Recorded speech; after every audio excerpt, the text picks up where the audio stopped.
খুবই ইম্পর্টেন্ট একটা স্ট্র্যাটেজি। এটা হইতেছে স্ট্রাইক প্যাটার্ন কিভাবে ফলো করে আপনারা আপ ট্রেন্ড মার্কেটে, ডাউন ট্রেন্ড মার্কেটে, সাপোর্টে এবং রেজিস্ট্যান্টে, মানে ট্রেডিং এর মূলই তো এই চারটা, ঠিক না? Up trend market, down trend market, support, resistant. এবং এই চারটা জায়গাতে কিভাবে আপনারা স্ট্রাইক প্যাটার্ন ফলো করে ট্রেড করে হিউজ পরিমাণে আর্নিং করতে পারবেন এবং প্লাস হইতেছে লস থেকে বাঁচতে পারবেন, তা আমি দেখাবো।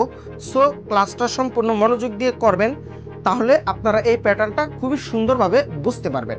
90% শিওর এইখান থেকে একটা রেড ক্যান্ডেল হবে। এইখানে আপনারা আপার ডিরেকশনে ট্রেডটা নেবেন না। আচ্ছা যাই হোক, আপনারা একটু এখানে খেয়াল করেন, এটা হইতেছে স্ট্রাইক প্যাটার্ন। আপনাকে যেহেতু ক্যান্ডেলস্টিক প্যাটার্নগুলোর উৎপত্তি জাপান থেকে, সো যে নামগুলো আছে ক্যান্ডেলস্টিক প্যাটার্নের, এই নামগুলো হইতেছে জাপানিজ নাম, বুঝতে পারছেন? এখন আপনাদের এসব নাম মনে রাখার কিন্তু কোনো প্রয়োজন নাই। আপনাদের মনে রাখতে হবে হইতেছে এসব প্যাটার্নের কাজ কি। নামের চাইতেও জরুরি হইতেছে এটার কাজ কি, এটা দিয়ে আমরা কিভাবে মার্কেটে প্রফিট করতে পারবো, এটা জানা আমাদের জরুরি। যখন নাকি মার্কেট এখান থেকে দেখেন, যখন নাকি মার্কেট এরকম ভাবে ডাউনের দিকে মুভ করবে, ডাউনের দিকে মুভ করার পরে এটা কিন্তু কোনো সাপোর্ট লেভেল থাকবে না, বুঝতেছেন? মার্কেট ডাউনের দিকে মুভ করছে, বাট এটা কোনো কিন্তু সাপোর্ট লেভেল না, যার কারণে নাকি মার্কেট এখানে কোনো সাপোর্ট লেভেলে না আইসাও এরকম ব্যাক টু ব্যাক তিনটা গ্রিন ক্যান্ডেল দিবে।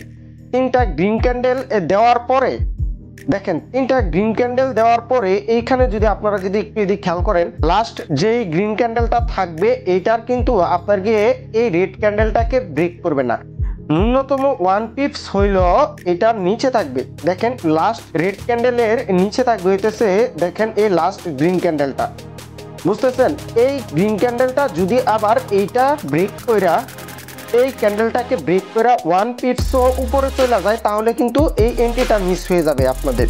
তাহলে আর এইখানে এন্ট্রি নেবেন না। যদি এটা বরাবর থাকে তাহলে এন্ট্রিটা রিস্ক হয়ে যায়। বাট যদি দেখেন এই রেড ক্যান্ডেল থেকে 1 পিপসও যদি এই যে এরকম যদি নিচে থাকে, ডাউনের রিজেকশন থাকে, সো আপনারা এইখান থেকে আপনাকে 90% শিওর এইখান থেকে একটা রেড ক্যান্ডেল হবে, বুঝতেছেন? মানে 90% শিওর এই পজিশনে আইসা একটা রেড ক্যান্ডেল হবে। এই ক্যান্ডেলটা হবে হইতেছে একটা রেড ক্যান্ডেল। সো আপনারা এইখানে যারা বাইনারি ট্রেডিং করেন, আসলে বাইনারি ট্রেডিং এ কিন্তু এত বেশি কিছু দেখার প্রয়োজন নাই। আপনারা সিম্পল কিছু ট্রিক্স অ্যাপ্লাই করবেন। ধরেন আপনি এই যে ক্যান্ডেলটা শুরু হওয়ার পরে যখন মার্কেটটা একটু আপের দিকে আসলো, আপনি এখান থেকে সেফটি মার্জিন ইউজ করলেন। আর বাইনারি ট্রেডিং এ আপনার গিয়ে সবচেয়ে গুরুত্বপূর্ণ যে বিষয়টা আমি প্রত্যেকটা ভিডিওতে বলে থাকি, এটা হইতেছে সেফটি মার্জিন আর মানি ম্যানেজমেন্ট। আর মানি ম্যানেজমেন্টের টেনশনটা কিন্তু আপনাদের করতে হবে না। ওয়ার্ল্ডের যে বেস্ট মানি ম্যানেজমেন্ট সিস্টেমটা আছে, এটা কিন্তু আমি আপনাদেরকে একেবারে ফ্রিতে দিতেছি। ওই মানি ম্যানেজমেন্টে আপনাকে বলে দিবে কোথায় কত ডলার ট্রেড করতে হবে, কখন উইথড্র করে নিতে হবে, কত ডলার ডিপোজিট করতে হবে। মানে আপনি জাস্ট খালি আপনার ব্যালেন্সটা বসাবেন, ওই মানি ম্যানেজমেন্ট শিট আপনাকে সব বলে দিবে। আচ্ছা যান আমরা এখন এই প্যাটার্নে আসি। দেখেন এইখান থেকে তো দেখলেন, কিন্তু একটা ডাউন ট্রেন্ড না হয়ে যখন নাকি আপ ট্রেন্ড হবে, আপনি দেখেন এইখান থেকে দেখেন মার্কেটটা আপের দিকে যাইতেছে, যাওয়ার পরে একটা বিগ সাইজ গ্রিন ক্যান্ডেল হয়েছে। এখান থেকে যখন নাকি মার্কেটটা ডাউনে আসবে, ডাউনে আসার পরে আপ ট্রেন্ড মার্কেট হতে হবে। কিন্তু ধরেন ফুললি আপ ট্রেন্ড মার্কেট, এটা কোনো রেজিস্ট্যান্ট না, বুঝতেছেন আপনারা? বুঝতেছেন? এটা কিন্তু রেজিস্ট্যান্ট না, রেজিস্ট্যান্ট হইতেছে আরো উপরে। বাট মার্কেট এখান থেকে আপনাকে ব্যাক টু ব্যাক তিনটা রেড ক্যান্ডেল দিছে। তিনটা রেড ক্যান্ডেল দিয়া এই যে দেখেন 1 পিপসের মতো কিন্তু ব্রেক দিয়া দিছে।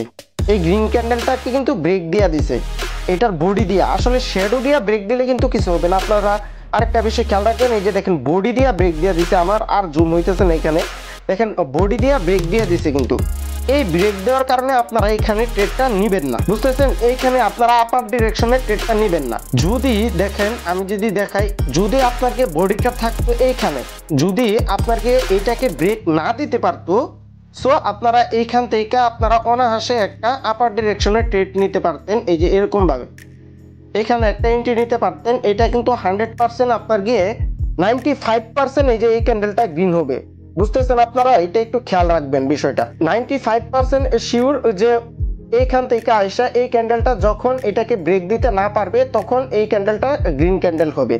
আর যে মানি ম্যানেজমেন্টের বিষয়টা, আপনারা কিন্তু মানি ম্যানেজমেন্ট শিটটা এখনো যারা নেন নাই তারা অতি শীঘ্রই নিয়ে নেন। এই যে দেখেন আজকে আমাদের একটা সেশন কমপ্লিট হয়ে গেছে, হচ্ছে 8 নম্বর সেশন। আবার এই যে এইখানে সব কিছু লিখে রাখতে পারবেন, মানে আপনারা যারা এখানে বই আছে আপনারা বইগুলো পড়তে পারবেন। আপনারা যারা মানে নেন নাই মানি ম্যানেজমেন্টটা খুব বড় মিস করতেছেন। সো আপনারা নিয়ে নিন। এইটার মধ্যে এত ফিচার, আমার একটা ভিডিও আছে ইউটিউবে আপলোড করা, এই যে এই ভিডিওটা যদি আপনারা দেখেন তাহলে এই মানি ম্যানেজমেন্ট নিয়ে আপনাদের কোনো কনফিউশন থাকবে না। আপনারা বুঝতে পারবেন যে এই মানি ম্যানেজমেন্টটা কতটা স্ট্রং। আজকের এই ভিডিওতে যে স্ট্র্যাটেজিটা বুঝিয়েছি, আশা করি আপনারা পুরো স্ট্র্যাটেজিটা বুঝতে পারছেন যে এটা কতটা ইম্পর্টেন্ট। এবং এরকমভাবে যদি প্রত্যেক দিন আমার সাথে লাইভে থেকে একদিন পর পর একটা করে স্ট্র্যাটেজি শিখতে চান এবং মার্কেটে তা কিভাবে অ্যাপ্লাই করবেন তা জানতে চান সরাসরি, এবং কোন জায়গায় আপনি বুঝতেছেন না ওই বিষয়টা আমাকে সাথে সাথে জিজ্ঞেস করতে চান, তাহলে অবশ্যই টেলিগ্রামে আপনাকে যুক্ত হতে হবে। আর এই ভিডিওতে জাস্ট খালি আপনি কমেন্ট করুন লাইভ, আমি আপনাকে টেলিগ্রামের লিঙ্কটা দিয়ে দিব এবং ওইখানে আপনাকে আমি যুক্ত করে দেবো, এবং প্রত্যেক দিন রাত 9টায় আপনি সরাসরি আমার সাথে ক্লাস করতে পারবেন।